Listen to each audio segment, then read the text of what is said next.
Bonjour tout le monde. Alors, comme vous avez pu le constater pour certains d'entre vous, j'ai supprimé l'une de mes vidéos car je ne la trouvais pas convaincante. Je la referai et j'expliquerai plus posément ce que j'ai à dire en fait. Cette vidéo était le résultat d'une remarque d'une personne qui était confrontée à un conjoint particulièrement stupide, même pour un pervers narcissique, même pour un manipulateur.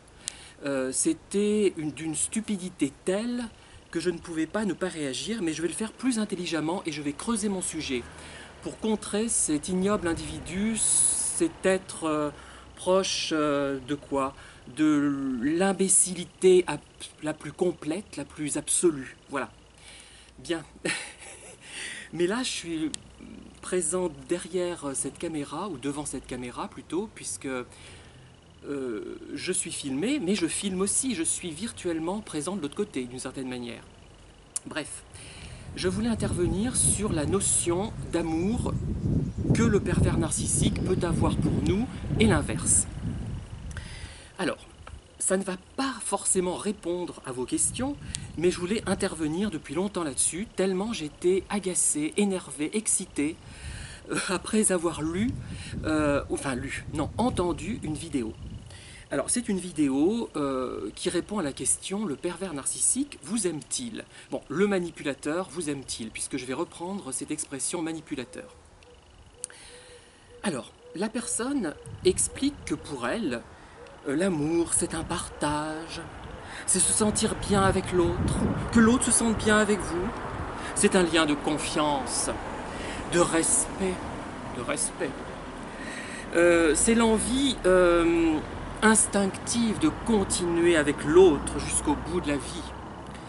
C'est regarder dans la même direction, là-bas, ou là, je sais pas. Et avancer la main dans la main, comme ça. Alors, cette personne est très gentille, il n'y a pas de problème, c'est pas ça, mais je crois que par moment, et moi aussi je suis tombé dans ce travers, je pense, on finit par sombrer dans la niaiserie la plus complète. Alors, je renvoie à mes livres également. J'ai voulu, dans mes ouvrages, ce n'est pas de l'égocentrisme d'en parler, mais ça vous fera comprendre, créer une ambiance sentimentale, onirique, poétique. Bon. Mais mon idée, ça a été de frôler la mièvrerie sans l'atteindre. C'est-à-dire qu'il faut trouver un juste équilibre et décrire des situations émouvantes, mais qui ne soient pas cucul la praline, pas trop. Moi, j'ai frôlé ça parfois, et parfois je suis tombé dans le cucu, surtout dans mes premiers livres, je pense, moins maintenant. Il faut avoir cette notion de sentimentale, on va dire, poétique, fantastique, onirique, sans tomber dans la bêtise. Et moi, je suis tombé dans cette bêtise, j'ai frôlé la bêtise jusqu'à un certain point, mais tout en ayant conscience. Et le problème que j'avais, c'est que je ne trouvais pas les mots qui permettaient d'être plus nuancé et de ne pas prêter à rire. Voilà. Et c'est difficile, par écrit c'est difficile, oralement c'est également difficile, puisque j'ai fait des vidéos un petit peu cucu, moi aussi je pense, à un moment donné. Alors par contre, ce n'est pas par rapport à mon vocabulaire soutenu, je pense que mon vocabulaire, ma façon de parler n'est pas suffisamment soutenue à mon goût. C'est Daniel qui me dit ça en fait, elle trouve peut-être que c'est un peu trop ancien, mais je comprends son point de vue, je ne lui en veux pas, c'est pas ça, mais c'est intéressant d'ailleurs de ce genre de remarques, j'aime bien. Parce que ça conforte dans certaines idées et ça donne d'autres idées. Mais moi je trouve justement ce n'est pas suffisamment soutenu. Je voudrais utiliser une façon de parler telle qu'on l'avait au XVIIe siècle dans les pièces de Racine notamment. J'avais discuté avec une prof de lettres, elle me disait le style le plus pur finalement c'était le XVIIe siècle. Bon, il y a des tournures qu'on ne peut plus utiliser maintenant. Voilà, moi j'aimerais quelque chose de vraiment... je suis obnubilé par ça, je suis obnubilé par ce qui est beau dans la façon de s'exprimer, dans une certaine pompe même, même si Racine finalement c'est assez sobre. Voilà. Bon, ça c'est autre chose. Mais il ne faut pas tomber non plus dans le ridicule, comme pour l'expression des sentiments. Là. Alors, je vais revenir sur ces thèmes. Effectivement, je comprends en gros ce que la personne veut nous dire, la thérapeute, la coach. Euh, mais j'ai envie d'éclater de rire. Et pourtant, je suis hyper sentimental, hyper sensible, hyper tout, hyper beaucoup de choses, hyper marché. Non, c'est pas bon, hein. Oh là là, je suis mauvais, là. Ouh là là, ça va me... Bref, le partage. Mais il faut le dire autrement. Faut le dire autrement. Le partage, se sentir bien. Que l'autre se sente bien. Le lien de confiance, le respect. Regarder dans la même direction. Voilà. C'est comme dans Così fan tutte, le fameux trio dont je vous ai parlé d'ailleurs, qui est absolument sublime. Voilà, quelqu'un qui sait exprimer les choses par la musique sans tomber dans la mièvrerie et la bêtise.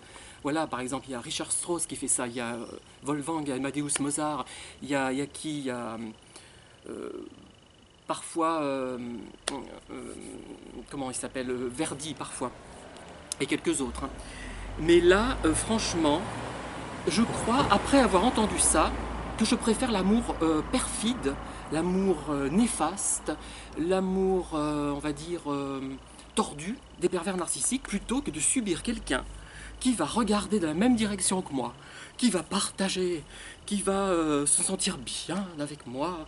Parce que là, j'ai l'impression que c'est un bel hypocrite, hein, celui qui est comme ça. C'est pas ça, les relations, hein, amoureuses ou amicales, hein, amicales ou amoureuses, parce que moi, c'est un peu... bon, j'ai du mal parfois à différencier les deux, hein. Je ne suis pas pervers pour autant, je ne pervers qui confondent amour filial et amour incestuel, hein. Mais vraiment, moi, ça me déplaît souverainement tout ça, hein. Enfin, ça ne me convient pas. Et je préfère un amour un peu plus, on va dire, piquant, que ce ramassis en fait de lieux communs, il faut dire ce qui est, qui sont certainement intéressants à la base, puisqu'ils correspondent à une réalité, mais il faut le dire autrement. Sinon, on a envie d'éclater de rire, et c'est pas possible, quoi. C'est pire que les premiers romans de Pierre Kelmar, ça, où c'était hyper sentimental, mais pas à ce point. J'avais conscience qu'il fallait, en fait, toucher, frôler ce qu'on appelle la mièvrerie, mais sans l'atteindre réellement, pour produire quelque chose de réellement émouvant, et qui touche vraiment la personne. On est toujours dans l'erreur. Même moi, j'ai été mièvre dans mes vidéos, dans mes écrits, j'ai été inexact, j'ai dit des bêtises, j'ai dit des choses très intéressantes qui n'ont pas forcément été relevées. D'ailleurs, enfin, dans les deux cas, hein, il y a eu les deux. Il y a beaucoup de voitures ce matin. Oh là là, c'est la Pamparina en fait, c'est pour ça. D'ailleurs, entre parenthèses, il y a moins de monde que d'habitude, hein. C'est pas la grande année. L'an dernier, c'est vraiment une très grande année, je crois. On se rend compte aujourd'hui. Voilà ce que je voulais vous dire. Et l'amour n'est pas forcément ça, hein. Il y a des amours de type sadomaso, mais ce n'est pas ce que vous avez avec les pervers, qui ont des moments un peu plus croustillants que ça, heureusement. Et moi, je me dis, ça va paraître bizarre, finalement, on est rarement on a trouvé la personne idéale, même si ça marche bien. On avait des rêves, on avait d'ailleurs pas des rêves de physique, mais de comportement, hein. Moi, c'est plutôt ça, hein. Parce que le physique des gens, je suis assez peu difficile, je dois dire, hein. Je suis tombé amoureux hier d'un acteur de la Pamparina, là, un tout petit, avec des cheveux blonds, une drôle de tête. J'aime bien les gens qui ont une drôle de tête d'ailleurs, hein, qui sont sans être laids, hein, mais un peu laids, mais avec une drôle de tête, j'aime bien. C'est pas grave. Tant qu'ils ont une... qu'on voit que le corps bouge, c'est-à-dire qu'ils sont en mouvement, qu'ils sont, sans être de très grands sportifs, qui sont un peu en mouvement, quoi, voilà. Et cet amour, bon après, comme je vous le disais aussi, ceux qui me mettent sans arrêt des pouces à l'envers, même sur les poèmes de Noël de certaines, donc c'est pas sur moi, c'est sur elles finalement, et qui pensent à moi tous les matins, tous les soirs, puisqu'ils regardent tout le temps mes vidéos pour mettre des pouces à l'envers, des commentaires négatifs éventuellement. Finalement, c'est une forme d'amour qui est pas agréable, mais moi je m'en fous, hein, je veux dire maintenant. Et ben, je me demande si je préfère pas ça à cette niaiserie, à ce côté cucu, mais qui n'est pas, par exemple, celui des films musicaux hollywoodiens, par exemple. Tiens, je prends cet exemple. Les comédies musicales hollywoodiennes, quand vous avez des actrices comme Judy Garland ou Fred Astaire, les sentiments qui sont cucu à la base ne le deviennent plus. Regardez le dernier film que Garland a tourné pour MGM, Some Stock, If You Feel Like Sinning, ou La Jolie Fermière. Il y a 3 titres, hein, à ma connaissance. En 1950, il est sorti avec le fameux numéro Get Happy, enfin que tout le monde connaît, je pense, c'est tellement célèbre. C'est aussi célèbre que Chantons sous la pluie avec Gene Kelly sous la pluie. Eh bien, ce film échappe à la médiocrité et au côté sucré et stupide, parce qu'il y a un bon metteur en scène, la musique est belle, et les numéros musicaux sont bien mis, bien foutus, bien ficelés, et aussi parce qu'il y a deux interprètes exceptionnels au niveau de l'expression des sentiments. C'est quelque chose de très fin.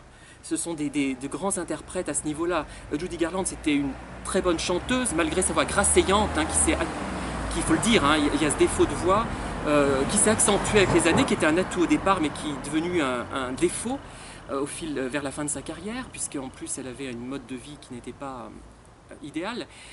Mais c'était une excellente actrice au niveau d'expression des sentiments, et c'était une bonne danseuse aussi, hein, sans être exceptionnelle. Hein, c'était pas Rita Hayworth, hein, ni encore d'autres comme Sid Charisse, Vera Ellen ou Lucille Bremer, hein, pour n'en citer que quelques-unes.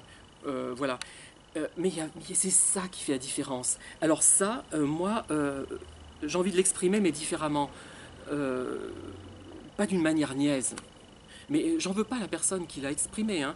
Mais je me demande s'il y a vraiment de la sincérité là-dedans.